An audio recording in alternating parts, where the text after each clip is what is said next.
అది 2000 సంవత్సరం నాకు వచ్చిన భయంకరమైన నిందలను బట్టి, అవమానాన్ని బట్టి ఊరంతా ఒక్కటైపోయి నన్ను అన్యాయంగా దోషినిగా చేసి మాట్లాడుతున్న దాన్ని బట్టి తట్టుకోలేక ఒక సేవకున్నయుండి కూడా నేను ఆత్మహత్య ప్రయత్నం చేశాను.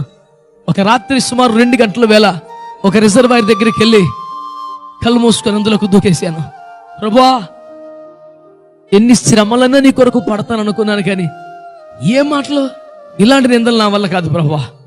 నీకోసం రోషంగా బతుకుతున్నా, నేను నమ్మకంగా బతుకుతున్నా, నీ మాటలేంటి ప్రభువా, నా వల్ల కాదయ్యా అని అందులోకి దూకాను.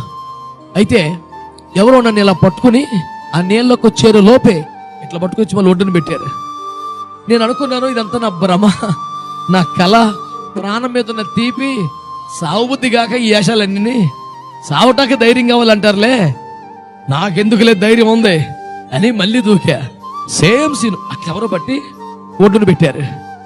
ఈసారి నాకు పిచ్చి కోపం వచ్చేసింది. మీరు నమ్మరు, పెద్ద గడిచిన అర్ధరాత్రి 2 గంటల వేళ ఎవరది నన్ను కనీసం బ్రతకనివ్వట్లేదు, కనీసం చావనివరా, అంత మీ ఇష్టమేనా, నన్ను బతకనివ్వరు, కనీసం చావనివరా, ఎవరు మీరు అని పెద్ద కేక పెట్టాను. నా ఉద్దేశం, పెట్రోలింగ్కి వెళ్ళిన పోలీసుల్లో ఎవరైనా పట్టుకున్నారు నన్ను, ఇండస్ట్రియల్ సెక్యూరిటీ ఫోర్సులు ఎవరైనా పట్టుకున్నారు నన్ను అనుకున్నాను. ఎవరు లేరు. ఇలా గట్టిగా కేకలేసినప్పుడు, ఏమండి, నా వయసు అప్పుడు 24వ సంవత్సరం, 2000 సంవత్సరం, సుమారు మార్చి. నేను మర్చిపోలేని సన్నివేశం.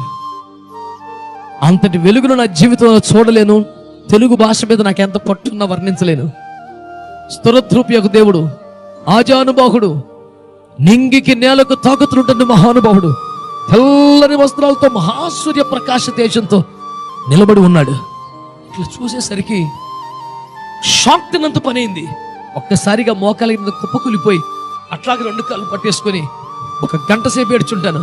నన్ను క్షమించు ప్రభువా, ఆత్మహత్య పాపమని తెలుసు, ఎంతో మందికి ప్రసంగాలు చేశాను, బాప్తిస్మాలు కూడా చాలా మందికి ఇచ్చేసాను ఇప్పటికే, కానీ నాకు బలం సరిపోవట్లేదు నాయన, నా వల్ల కావట్లేదు, నిందలు తట్టుకోలేకపోతున్నాను, నన్ను క్షమించు ప్రభువా, నా వల్ల అయితే కావట్లేదు, ఇది మాత్రం నిజం అని భయంకరంగా ఏడ్చినప్పుడు నా భుజాలు పట్టుకుని ప్రభు నన్ను పైకి లేపి, అవమానపరచబడ్డ చోటే నిన్ను మరలా ఘనపరుస్తానని నాకు ఆ రోజు మాట ఇచ్చాక నేను ప్రభు కోసం బ్రతకాలి అని తీర్మానం చేసుకున్నాను. ఆ రోజు నుంచి ఈ 19 సంవత్సరాలు ప్రతిరోజు నా ప్రభు నన్ను నడిపిస్తా ఉన్నారు, నా చేయి పట్టుకుని ముందుకు తీసుకెళ్తున్నారు. ఒక మాట చెప్తున్నాను, 100 కోట్ల మందిలో ఒక వ్యక్తి, ఒక పల్లెటూరు నుంచి వచ్చినాడు, పెద్ద చదువులేమీ లేనివాడు, ఒక మాస్టర్ గ్రాడ్యుయేషన్ తప్ప పెద్ద గొప్ప ఏమీ కాదు, ఎలాంటి టెక్నికల్ సర్టిఫికెట్స్ లేనోడు, ఎలాంటి ఆస్తిపోస్తులు తలాంతులు చందాలు లేనోడు, ఒకడు చచ్చిపోతే 5 నిమిషాల్లో ప్రపంచం మర్చిపోద్ది, అంతకన్నా ఏమీ లేదు. అలాంటి ఒక మట్టి పురుగు కోసం యేసయ్య పరలోకం నుండి దిగి వచ్చాడు. నేను ఈ మాటను ఎంత గట్టిగా చెప్తున్నానంటే, అది హనోకు జీవితంలో మాత్రమే జరిగితే ఇంత బలంగా చెప్పుండేవాడిని కాదు. నా జీవితంలో కూడా ప్రభు చేశాడు.